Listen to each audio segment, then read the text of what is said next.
এক গ্রামে দিবাকর নামক এক ব্যক্তি আর তার মেয়ে মঞ্জু বসবাস করত। সে দিনমজুরি করে যেভাবে সেভাবে হোক নিজের সংসার চালাতো। সে কিছু বছর ধরে অল্প অল্প করে মেয়ের বিয়ের জন্য পয়সা জমা করছিল, যাতে সে মেয়ের বিয়ে দিতে পারে। দিবাকর পাশের গ্রামে একটা ছেলের সঙ্গে নিজের মেয়ের বিয়ে ঠিক করেছিল। আর কিছুদিন পরেই দিবাকরের মেয়ের বিয়ে। ওই গ্রামে কুন্দন নামক এক জমিদার থাকত। ওই জমিদার গ্রামের লোকজনের উপরে খুব অত্যাচার করত। গ্রামের মানুষকে অল্প পয়সা দিয়ে তার চড়া সুদ নিত, আর টাকা শোধ করতে না পারলে সে তার জমিন দখল করে নিত।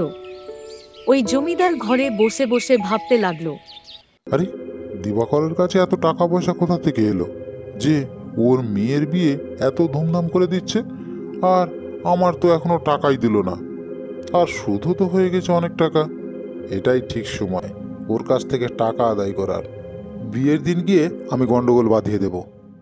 বিয়ের দিন জমিদার কিছু লোকজন নিয়ে দিবাকরের ঘরের দিকে চলতে শুরু করলো। যখন জমিদার দিবাকরের ঘরে পৌঁছল, তখন আশেপাশের লোকজন জমিদারকে এখানে দেখে ঘাবড়ে গেল। এই শুভ সময়ে জমিদার এখানে আসলো কেন রে? নিশ্চয়ই কোনো না কোনো গন্ডগোল পাকাবে। তুমি ঠিক বলেছো কাকা, এই স্বার্থপর লোক বিনা কারণে কোথাও যায় না। এই জমিদার অনেক লোকের উপর অত্যাচার করেছে। ভগবান আজকের জন্য দিবাকরের সম্মান বাঁচিয়ে দেয়। যখন দিবাকর শুনল যে জমিদার মশাই এসেছে, তখন দিবাকর তাড়াতাড়ি জমিদার মশাইয়ের কাছে গেল। দিবাকরকে দেখে জমিদার বলল, কিরে দিবাকর, মেয়ের বিয়ে তো খুব ধুমধাম করে দিচ্ছিস, আর আমাকে নিমন্ত্রণ পর্যন্ত করলি না। ঠিক আছে, তুই যখন নিমন্ত্রণ করতে ভুলে গেছিস, তো আমি কি আসতে ভুল করব? তো আমি একদম ঠিক করেছি না? হ্যাঁ হ্যাঁ হ্যাঁ হ্যাঁ হ্যাঁ হ্যাঁ জমিদার মশাই, আপনি একদম ঠিক কাজ করেছেন। আমার তো খুবই ভালো লাগছে যে এই খুশির দিনে আপনি আমার বাড়িতে এসেছেন। তোর মতো লোকের বাড়ি আবার আনন্দ কিসের রে? আমি এখানে আনন্দ করতে আসিনি, আমি এসেছি আমার টাকা নিতে। তা সুদ সমেত আমার টাকা ফেরত দিলেই আমি চলে যাব। জমিদার মশাই, আমি এক একটা টাকা জমা করে আমার মেয়ের বিয়ে দিচ্ছি। আমি আপনার হাতে ধরছি, আপনার পায়ে পড়ছি। আপনি এমন কিছু করবেন না যাতে আমার মেয়ের বিয়ে বন্ধ হয়ে যায় আর আমার সম্মান চলে যায়। যখন আমার কাছ থেকে টাকা আনতে এসেছিলি, তখন তোর সম্মানের কথা মনে পড়েনি? আর তোর মেয়ের বিয়ে এত ধুমধাম করে দেওয়ার কি আছে, আর এত টাকা পয়সা খরচা করারও বা কি আছে? জাঁকমাক করে একটা বিয়ে দিতে পারতিস, তাহলেই তো হতো। জমিদার মশাই, আমার মেয়েকে আমি জীবনে কোনো সুখ দিতে পারিনি। বেচারি ছোটবেলা থেকে খুব কষ্ট করে বড় হয়েছে। আমি ভাবলাম যে আমার মেয়ের বিয়ে যদি ভালো ছেলের সঙ্গে দিতে পারি, তাহলে ওর জীবনটা খুব ভালোভাবে কাটবে। তাই আমি আমার মেয়ের জন্যে একটা চাকরিওয়ালা ছেলে দেখেছি, আর সে অনেক টাকা মাইনে পায়। ও এখন মনে হচ্ছে শ্বশুর বাড়িতে গিয়ে খুব সুখে থাকবে। আচ্ছা, তুই তোর মেয়ের বিয়ের জন্যে বড়লোক পাত্র দেখেছিস? যদি তুই তোর মেয়ের বিয়েতে সব টাকা খরচা করে দিস, তাহলে আমার টাকা শোধ দিবি কি করে? জমিদার মশাই, আমি মেয়ের বিয়ে দেওয়ার পরেই যেভাবে সেভাবে হোক খুব কষ্ট করে হলেও আপনার টাকা আপনাকে শোধ করে দেব। আপনি দয়া করুন, আমাকে একটু দয়া করুন। আমি অত কিছু জানি না দিবাকর। তোর মেয়ের বিয়ে হোক বা না হোক, আমার টাকা আমার এক্ষুনি চাই।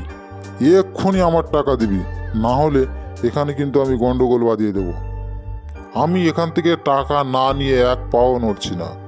আর যদি টাকা তুই না দিস, তাহলে তোর বিয়ের সামনে তোকে এমনই অসম্মান করব যে তোর বেই তার ছেলের সঙ্গে তোর মেয়ের বিয়ে দেবে না। না না জমিদার মশাই, আপনি এরকম কথা বলবেন না, তাহলে আমার মেয়ের বিয়ে তো ভেঙে যাবে। আমি তোকে 10 মিনিট টাইম দিলাম। যদি তুই আমার টাকা ফেরত দিতে না পারিস, তাহলে তোর বিয়ের সামনে আমি তোকে এমন অপমান করব যে তোর সম্মান আমি একদম মাটিতে মিশিয়ে দেব। এরকম ভাবে 10 মিনিট হয়ে যায়, আর দিবাকর জমিদার মশাইকে টাকা দিতে পারে না। ঠিক এই সময় জামাই আর তার বাবা এসে পড়ে। তারপর জমিদার মশাই দিবাকরের বিয়ের সামনেই দিবাকরকে অনেক উল্টোপাল্টা কথা শোনায় আর দিবাকরকে খুব অপমান করে। এই লোক হচ্ছে 1 নম্বরের জোচ্চোর আর মিথ্যাবাদী। এ আমার কাছ থেকে কিছু টাকা নিয়েছিল, আর সেই টাকা এখনো পর্যন্ত আমাকে শোধ দেয়নি। একদম বাজে লোক। আপনি আপনার ছেলের বিয়ে এ মেয়ের সঙ্গে দেবেন না। জমিদারের কথা শুনে সে তার ছেলেকে বলল, চল এখান থেকে। দিবাকরের মতো মিথ্যাবাদীর মেয়ের সঙ্গে আমি তোর বিয়ে দেব না। আর আমি তো একে খুব ভালো মানুষ মনে করতাম, কিন্তু এ তো 1 নম্বরের বদমাশ বের হলো। বিয়ের আগে এর সম্বন্ধে সব কিছু জানতে পারলাম, না হলে বিয়ের পর সারা জীবন আমাকে পস্তাতে হতো। এরকম কথা বলে বেহাইকে যেতে দেখে দিবাকরের মাথা ঘুরে গেল, আর সে ওখানেই মাথা ঘুরে পড়ে গেল। আর তারপরে আরে, গ্রামবাসীরা দিবাকরের কি হলো? তাকে দিবাকর পরীক্ষা তো করে মাথা ঘুরে দেখল পড়ে গেল। যে দিবাকর আর বেঁচে নেই। দিবাকর হ্যাঁ, মারা হ্যাঁ। গিয়েছে দেখে জমিদার মশাই সেখান থেকে তড়িঘড়ি করে পালিয়ে গেল। কিছুক্ষণ আগে যেখানে খুব হাসি খুশির মেলা ছিল, সেখানে এখন দুঃখের বন্যা বয়ে গেল। আর গ্রামের লোকজনের মন খুব খারাপ হয়ে গেল। তারা জমিদার মশাইকে উল্টো সোজা বলতে লাগলো। যখন এই খবর দিবাকরের মেয়ে মঞ্জু শুনল, সে ছুটতে ছুটতে বাবার কাছে এলো। সে এসে দেখলো তার বাবা মাটিতে পড়ে আছে। তখন সে কাঁদতে কাঁদতে বলতে থাকলো, বাবা, বাবা, বাবা, তুমি কোথায় গেলে? বাবা, বাবা, তুমি আমাকে ছেড়ে কেন চলে গেলে? তোমাকে ছেড়ে আমি কেমন করে থাকবো? এখন আমার এই দুনিয়াতে আমার কে আছে? এই দুনিয়াতে আমার আর বেঁচে থেকে কোনো লাভ নেই। যখন যখন আমার বাবাই বেঁচে নেই, তাহলে আমি একা বেঁচে থেকে কি করব? খুকি, তুমি এরকম ভেঙে পড়ো না। তোমাকে এরকম ভেঙে পড়লে হবে না। তোমাকে সাহস নিয়ে বাঁচতে হবে। সমাজের বুকে তুমি বেঁচে থাকবে। ওই জমিদার মশাইয়ের কারণেই তোমার বাবার এই অবস্থা হয়েছে। ওই জমিদার মশাইকে ভগবান নিশ্চয়ই কোনো না কোনো সাজা অবশ্যই দেবে। ওর পাপের ফল ও অবশ্যই ভোগ করবে। কাকা, যে মেয়ের বর ঘরের সামনে দিয়েই চলে যায়, আর যে মেয়ের বাবা বিয়ের দিনই মারা যায়, সেই মেয়ের বেঁচে থেকে আর কি লাভ? আমার জীবনে আর কেউ নেই, আমি কার জন্য বেঁচে থাকবো? আর আর এইরকম দুর্ঘটনার পরে কে বা আমাকে বিয়ে করবে? ওই ভিড়ের মধ্যে সন্তোষ নামের একটা ছেলে দাঁড়িয়েছিল। সে মঞ্জুর এই অবস্থা দেখে মঞ্জুর কাছে আসে আর মঞ্জুকে বলে, মঞ্জু, আমি তোমাকে বিয়ে করব, আর আমি তোমার সারা জীবনের সুখ দুঃখের সঙ্গী হব। সন্তোষের এই কথা শুনে আশেপাশের লোকজন খুব খুশি হয়ে যায়। তারপরে সন্তোষের সঙ্গে মঞ্জুর বিয়ে হয়ে যায়, আর সে মঞ্জুকে সঙ্গে করে নিয়ে নিজের বাড়ি চলে যায়। কিছুক্ষণ পরে সন্তোষ মঞ্জুকে নিয়ে তার ঘরে পৌঁছলো। তারপরে সন্তোষের মা সন্তোষকে বলল, এই খোকা, তুই এত সময় কোথায় ছিলি রে? কখন থেকে তোর জন্য অপেক্ষা করছি আমি। আর সঙ্গে এই মেয়েটা আবার কে? মা, এটা তো আমার বৌমা মঞ্জু। এই বেচারির সঙ্গে খুব অন্যায় হয়েছে। খুব কঠিন পরিস্থিতি ছিল, সেই কঠিন পরিস্থিতির মধ্যে মঞ্জুর সঙ্গে আমার বিয়ে হয়েছে। তারপরে সন্তোষ তার মাকে সমস্ত ঘটনা খুলে বলল। সন্তোষের সমস্ত কথা শুনে সন্তোষের মা তাকে বলল, তুই তোর জীবনে সবচাইতে একটা ভালো কাজ করেছিস বাবা। এখন আমি তোকে নিয়ে খুব গর্ব করতে পারি যে তুই আমার একজন ছেলে। সত্যি বাবা, খুব ভালো কাজ করেছিস। তুই একজন অসহায় মেয়েকে বিয়ে করে খুব ভালো কাজ করেছিস। আমি খুব খুশি হলাম বাবা, খুব খুশি হলাম। পরের দিন মঞ্জুর মন খুব খারাপ ছিল। তার মন খারাপ দেখে সন্তোষ তাকে বলল, ওই স্বার্থপর জমিদার তোমাকে অনাথ করে দিল, তোমার উপরে খুব অত্যাচার করেছে। তুমি কোনো চিন্তা করো না, ওই অত্যাচারের প্রতিশোধ আমি অবশ্যই নেব। ওই জমিদারকে এমন শাস্তি দেব যাতে ও সারা জীবন মনে রাখবে। না গো না, তুমি ওই চালবাজ শয়তানের আশেপাশেও পর্যন্ত যেও না, তাহলে ও তোমারও ক্ষতি করে দেবে। তুমি কিছু ভেবো না, ওই শয়তানের শয়তানি আমি বার করে দেব। ও জানে না যে ওর কার সঙ্গে পালা পড়েছে। শুধু তুমি দেখো আমি কি করি। সেই রাতে সন্তোষ জমিদারের ঘরে পৌঁছে যায় এবং জমিদারের দরজাতে খটখটায়। দরজায় আওয়াজ শুনে জমিদার জমিদারের বউকে বলল, কি গো, শুনছো? দেখো না, এত রাত্রে ঘরের দরজায় কে খা দিচ্ছে। কেন? তুমি নিজে গিয়েও তো দেখতে পারো। সব সময় আমাকে ফরমাজ করবে। তুমি আমাকে কি মনে করেছো বলো তো? আরে তুমি রেগে যাচ্ছ কেন? ঠিক আছে, আমি গিয়েই দেখে নিচ্ছি কে খাওয়া দিচ্ছে। আরে ভাই, কি হলো? এত রাত্রেবেলা দরজাতে ঘা দিচ্ছ কেন? মহাশয়, আমি অনেক দূর থেকে আসছি, আস্তে আস্তে অনেক রাত হয়ে গেছে।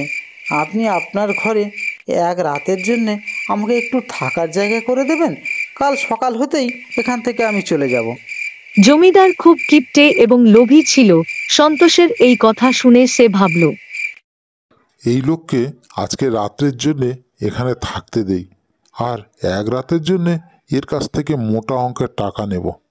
দেখো ভাই, আমি তোমাকে রাত্রে থাকার জন্য একটা জায়গা করে দিতে পারি, কিন্তু তার জন্য আমাকে তো ভাড়া দিতে হবে।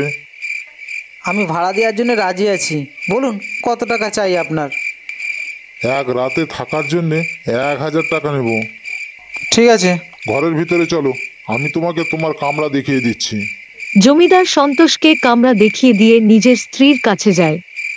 তারপরে জমিদারের বউ জমিদারকে বলল, আরে এই লোকটা আবার কে? তুমি একে ঘরে নিয়ে এলে কেন? একে তোমার চেনাশোনা নাকি যে তুমি একে ঘরের ভিতরে নিয়ে চলে এলে? আরে না গো না, একে আমি চিনি না, আর একে আমি জানিও না।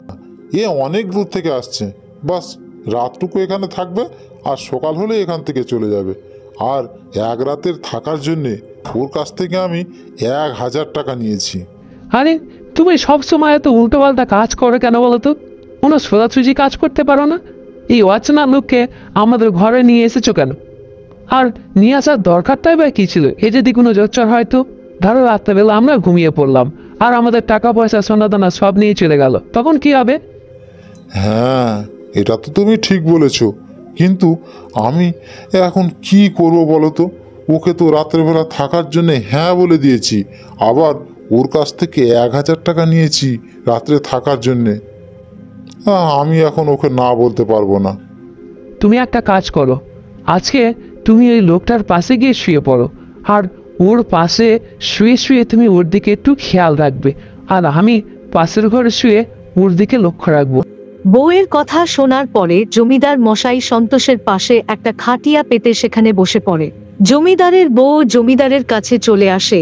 তারপরে জমিদার মশাই বলল, হ্যাঁ বাবা, তুমি তোমার নামটা তো এখনো কই বললে না? হ্যাঁ হ্যাঁ, আমার নাম রতন। তো রতন বাবা, আমার রাতের বেলা ঘুম আসে না, তো তুমি যদি তোমার জীবনের কিছু গল্প আমাকে বলো তাহলে রাতটা খুব তাড়াতাড়ি কেটে যাবে। মহাশয়, আমার জীবনের গল্প তো অনেক আছে, কিন্তু আমি ভোর দিন হেঁটে হেঁটে অনেক ক্লান্ত হয়ে পড়েছি, আর এখন আমার খুব ঘুম আসছে। আর তাছাড়া কালকে সকালবেলা তো তাড়াতাড়ি বেরোতে হবে, তাই আমি এখন একটু ঘুমোবো।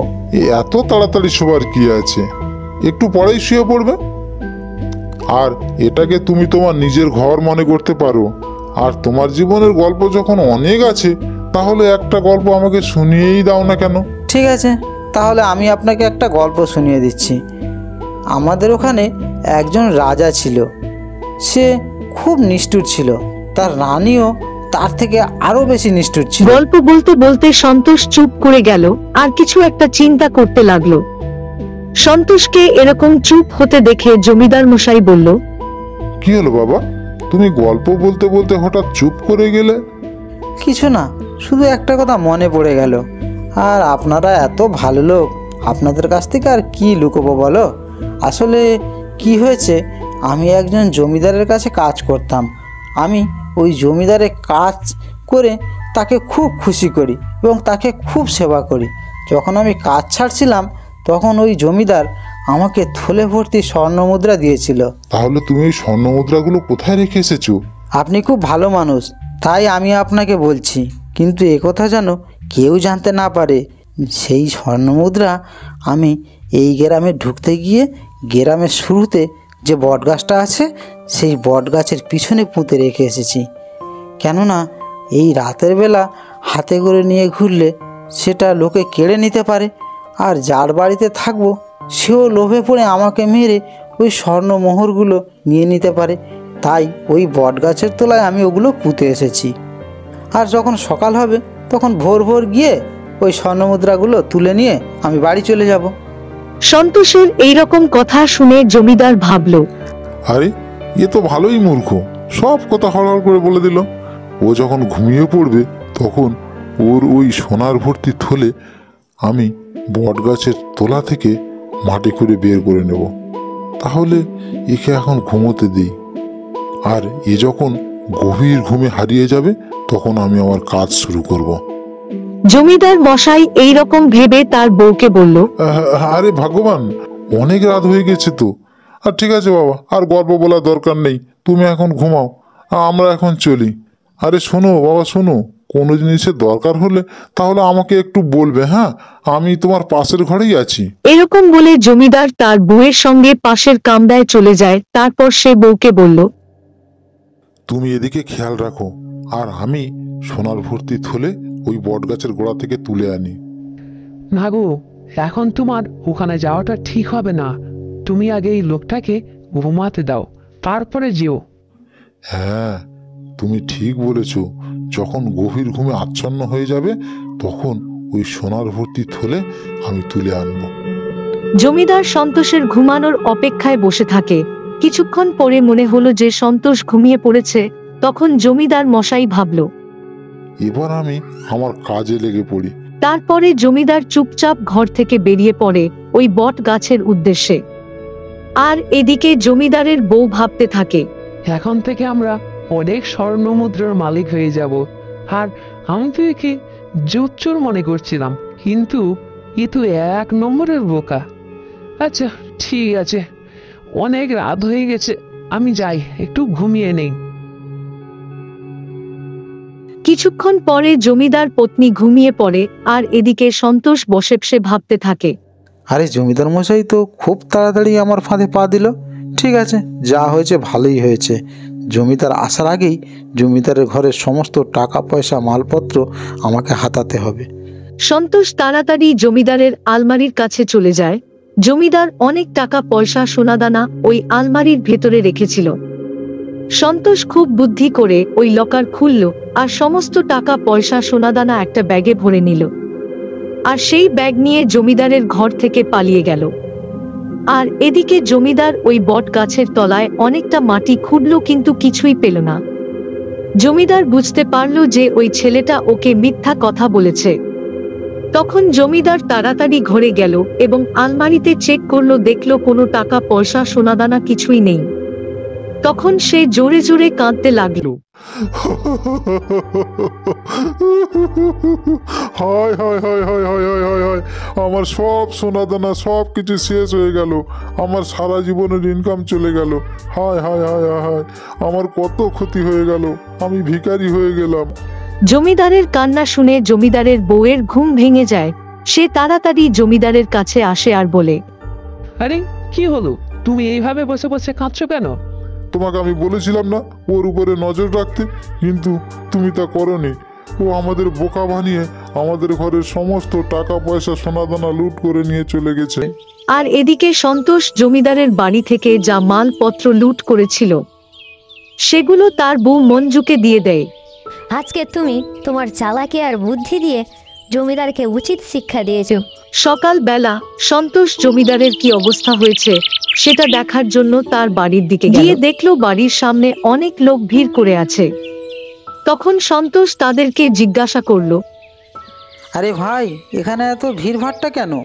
ভাই, কালকে রাত্রেবেলা জমিদার বাড়িতে যে সোনা দানা টাকা পয়সা ছিল সেগুলো একটা চোর লুট করে নিয়ে চলে গেছে। আর এই আঘাত সহ্য করতে না পেরে জমিদার আর জমিদারের বউয়ের খুব আঘাত লাগে, আর ওই আঘাত সহ্য করতে না পেরে ওনারা মারা গিয়েছে। আরে ভাই, জমিদার মারা গেছে এতে আমি বিশাল খুশি। এই জমিদার সারা গ্রামের লোকের উপর অত্যাচার করত, ভগবান একে ঠিক সাজা দিয়েছে। কত গরিব মানুষ এর জন্য আত্মহত্যা করেছে তার ঠিক নেই। জমিদারের মৃত্যুর কথা শুনে সন্তোষ খুব খুশি হয় এবং সে ঘরে গিয়ে তার মা আর বউকে জমিদারের মৃত্যুর খবর দিল। এই কথা শুনে মঞ্জু খুব খুশি হয় এবং সে তার স্বামীকে বলল, আজকে তোমার জন্যে সারা গ্রামের লোকজন শান্তি পেয়েছে। যদি তুমি না এরকম করতে তাহলে অনেক গরিব মানুষ ওই জমিদারের অত্যাচারে মারা যেত। তোমার জন্যে অনেক গরিব মানুষ আজকের থেকে নিজেদের স্বাধীন মনে করবে। মঞ্জু, আমি কিছুই করিনি, যা হয়েছে সবই ভগবানের ইচ্ছায় হয়েছে। আজ তোমার এবং গ্রামের লোকজনের মুখে হাসি দেখে সত্যি আমার খুব ভালো লাগছে। জমিদার মারা যাওয়ার পরে গ্রামের গরিব মানুষ তাদের জমি জায়গা তারা আবার ফিরে পেল।